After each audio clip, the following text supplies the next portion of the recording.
I remember it vividly, that dark day when I received the call that shattered my world. Sadie's tried to commit suicide, her mother said, voice trembling and frantic. In that moment, everything I thought I knew about friendship, responsibility, and even love came crashing down on me. How did it come to this? A part of me felt gut-wrenched, torn between the chaos of the situation and my own feelings of helplessness. Could I have done more? Was I somehow to blame? Let me introduce myself. I'm Emma, a 20-year-old with my own battles, trying to carve out my place in this complicated, beautiful, and often brutal world.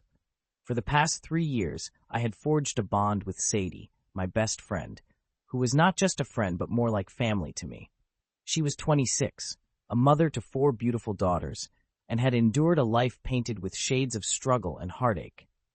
Sadie's stories resonated with me. We were both autistic, each of us navigating the world with our unique perspectives and challenges. We met when I started babysitting her oldest daughter, the one who had autism like me. It felt like a match made in heaven. I loved Sadie's kids, and over time, she became less of a friend and more of a sister I integrated into her family. We laughed together, cried together, and created memories that will forever be etched in my heart, like the day we baked cupcakes for her daughter's birthday, flour flying everywhere as the girls squealed with joy. Then came the storm. Sadie confided in me that her husband was abusive, in every sense of the word, physically, emotionally, all of it. She wanted to escape but was terrified of losing her children. I felt an overwhelming urge to support her, to be her anchor. I encouraged her to leave and to report her husband. To my relief, she did eventually leave him, gaining 50-50 custody. But with every passing day, I watched her struggle to put her life back together, wavering on the brink of darkness. When she moved back closer to her hometown, everything changed. I was excited for her. I envisioned that time would allow her to heal, but it wasn't long before I realized she had slipped through the cracks, falling into a depression that consumed her. Our communication faded, and she started making reckless decisions. I learned she was couch surfing, and in the midst of it all, her daughter had disclosed that someone was inappropriately touching her. I felt my heart stop. I begged Sadie to go back to her parents, to get help, but she was adamant they wouldn't care. So many times, I wanted to scream, to shake her and make her understand the danger her daughters could be in, but she had closed off. Each time I tried to intervene, she brushed me aside, and a part of me felt like I was losing her.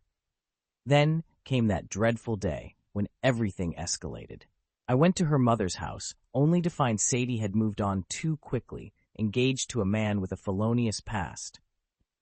I felt like my throat was constricting when she told me about him.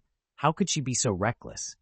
I expressed my concern for her daughters, for her safety, but instead of listening, she became defensive.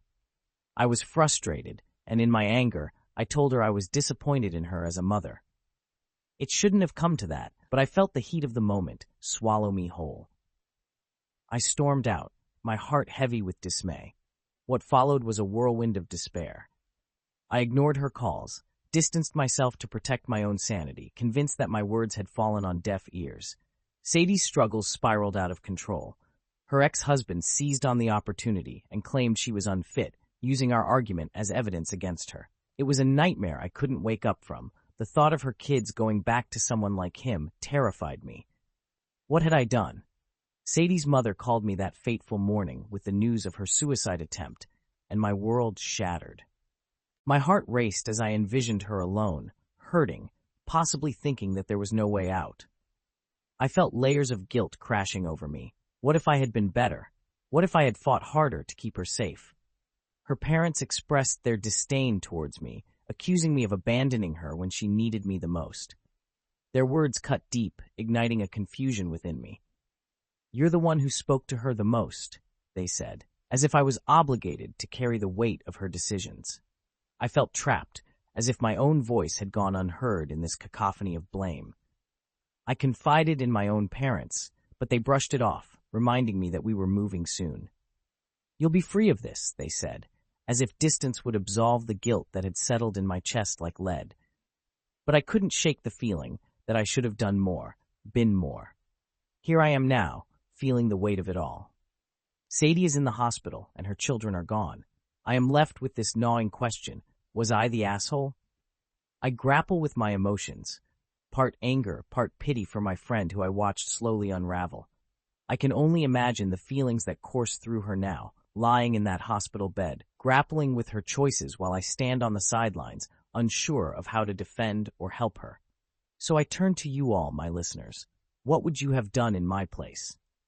Would you have fought harder for her? Or would you have taken a step back when it became too complicated? I'm eager to hear your thoughts and opinions. This is a journey of heartbreak and learning, and it doesn't have to end here.